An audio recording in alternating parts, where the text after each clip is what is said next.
مگر سنا حضور سے تھا، حضور سے سنا تھا، اس لیے سچا مسلمان بنا، سنی مسلمان۔ تو اللہ نے قرآن کا پتہ نہیں بتایا، اللہ نے حدیث بھی دینے والا ہے، اپنے نبی کی حدیث ہمیں دینے والا ہی ہے، مگر اس نے یہ نہیں کہا کہ یہ حدیث سر پہ اٹھا لو اور چلو سیدھا راستہ مل جائے۔ اس لیے کہ آپ کتنے ہی مدرسوں میں چلے جائیں، بڑے بڑے دارالعلوم میں بخاری وہی ہے، مسلم وہی ہے، ابن ماجہ وہی ہے، ترمذی وہی ہے، بلکہ فقہ کی کتابیں وہی ہیں، اصول کی کتابیں وہی ہیں، نحو کی کتابیں وہی ہیں، گرامر کی کتابیں وہی ہیں، جو نظامیہ میں پڑھائی جاتی ہیں، دوسرے مدارس میں پڑھائی جاتی ہیں، سنی مدرسے میں جو کتابیں پڑھائی جاتی ہیں وہی وہابی مدرسے میں بھی پڑھائی جاتی ہیں، ذرہ برابر کا فرق نہیں ہے۔ لیکن وہی کتاب یہ پڑھ کر سنی ہو جاتا ہے، وہی کتاب وہ پڑھ کر وہ ہو جاتا ہے۔ اللہ نے کتاب کا بھی پتہ نہیں بتایا، اس لیے کہ کتاب پڑھانے والے بدل جاتے ہیں تو کتاب کا مطلب بھی بدل جاتا ہے، پڑھنے والے کی نیت بھی بدل جاتی ہے۔ حضرت ابن سیرین رضی اللہ تعالیٰ عنہ یہ تابعین میں بہت بڑے مبارک تابعی تھے، خواب کی تعبیر بتانے میں ان کو بڑا ملکہ حاصل تھا۔ آج خواب کی تعبیر میں جتنی کتابیں ملتی ہیں ابن سیرین ہی کی کتابیں ہیں، انہی کے بتائے ہوئی انہی کی روایات نقل کر کے خواب کی تعبیریں دکھائی جاتی ہیں۔ وہ ابن سیرین رحمۃ اللہ تعالیٰ علیہ رضی اللہ تعالیٰ عنہ محدث تھے، اپنے زمانے کے تابعین میں سے تھے۔ ان کے پاس ایک مرتبہ ایک آدمی آیا، کہنے لگا میں قرآن پڑھتا ہوں آپ سنیں۔ فرمایا میں نہیں سنتا۔ اس نے کہا میں حدیث پڑھتا ہوں آپ سن لیجئے۔ انہوں نے کہا میں نہیں سنتا۔ اس نے کہا کیا بات ہے کہ میں کہتا ہوں کہ میں قرآن پڑھ لوں میرا قرآن سن لیجئے، میں حدیث پڑھتا ہوں مجھ سے حدیث سن لیجئے، مگر آپ کہتے ہیں نہ قرآن مجھ سے قرآن سنیں گے نہ حدیث سنیں گے، آخر کیا بات ہے؟ فرمایا تو ہے بد مذہب، تو ہے بد مذہب۔ اگر قرآن پڑھے گا تو اپنے مطلب کا پڑھے گا، اور حدیث بھی پڑھے گا تو اپنے مطلب کی پڑھے گا، کہیں میرا ایمان خراب نہ ہو جائے، اس لیے میں نہ تجھ سے قرآن سنتا ہوں نہ میں تجھ سے حدیث سنتا ہوں۔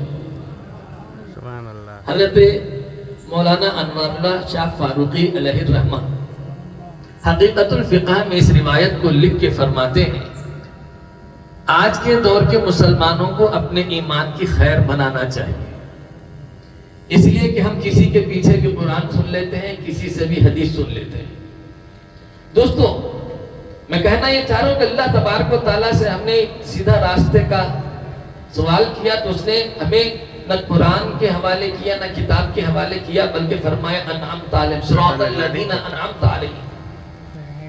سیدھے راستے کا انٹروڈکشن کیا ہے؟ سیدھے راستہ پہچانا کیسے جائے گا؟ فرمایا وہ راستہ جن پر اللہ نے احسان فرمایا،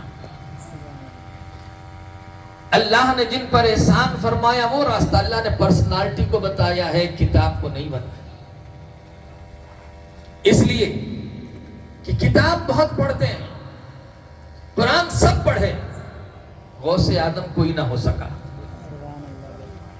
حدیث سب نے پڑھی، خواجہ کوئی نہ ہو سکا، اتباع نبوی بہت لوگوں نے کی، لیکن محبوب الہی کوئی نہ ہو سکا۔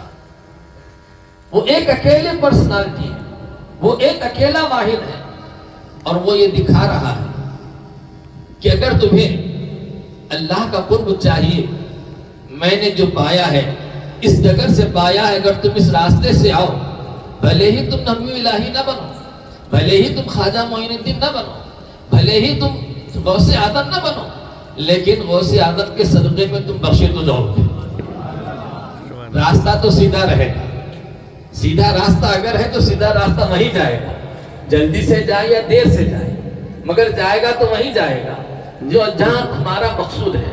تو یہ وہ راستہ ہے جو راستہ ہمارے لیے مقرر کیا گیا ہے، اور یہ راستے کی پہچان ہے، یہ اولیاء کرام اس راستے کی پہچان ہے جس کو اللہ فرما رہا ہے انعم اللہ علیہم من النبیین والصدیقین والشہداء والصالحین۔ اللہ نے انعام فرمایا نبیوں پر، صدیقوں پر، شہداء پر، صالحین پر۔ جب شہداء کا تذکرہ ہو گیا، سارے شہید کو مانتا ہے، اگر حسین کو نہیں مانتا، سارے شہداء کو تو مانتا ہے، لیکن اگر امام حسین کو نہیں مانتا تو اس کا ماننا بیکار ہے۔ لیکن مصطفیٰ کو اپنے جیسا مانتا ہے تو اس کا ماننا بیکار ہے۔ ولایت کا اسے یقین ہے کہ کہتا ہے ولی ہوتے ہیں، لیکن غوث اعظم ہی ولی ہونے کیا ضروری ہے؟ جہاں یہ سوال ہو گیا تو سمجھ لیجئے کہ اس کا راستہ یہ ہمارے پاس 3 موسم آئے اور 3 موسم میں 3 شخصیتوں کا ہمارے پاس تذکرہ ہوا، اور یہ تینوں ہمارے دین کے رہنما ہیں۔ یہی دین کی نشانی ہے جسے امام احمد رضا کی زبان میں اگر کہو تو کہتے ہیں تیرے غلام کا نقش قدم ہے راہ خدا، تیرے غلام کا نقش قدم ہے راہ خدا، وہ کیا بہک سکے جو یہ سراغ لے کے چلے، وہ کیا بہک سکے جو یہ سراغ لے کے چلے۔ جس کے پاس ان اولیاء کرام کا دامن ہے اس کو چاہے کتنی ہی تبلیغ کر لو، سامنے سر پھوڑ لو، وہ پھر کہے گا یا غوث المدد، وہ پھر کہے گا یا خواجہ المدد، وہ پکارے گا اور کہے گا تیری اتنے دیر کی جو بھاشن ہے اس کا مجھ پر کوئی اثر ہی نہیں ہوا۔ وہ غوث کہتے ہیں، جسے خواجہ کہتے ہیں۔ میرے دوستو یہ اولیاء کرام نہیں ہے، بلکہ ایک شاعر تو کہتا ہے ہمارے دین کی حقانیت کے دونوں شاہد ہیں، ہمارے دین کی حقانیت کے دونوں شاہد ہیں، معین الدین اجمیری، محی الدین جیلانی۔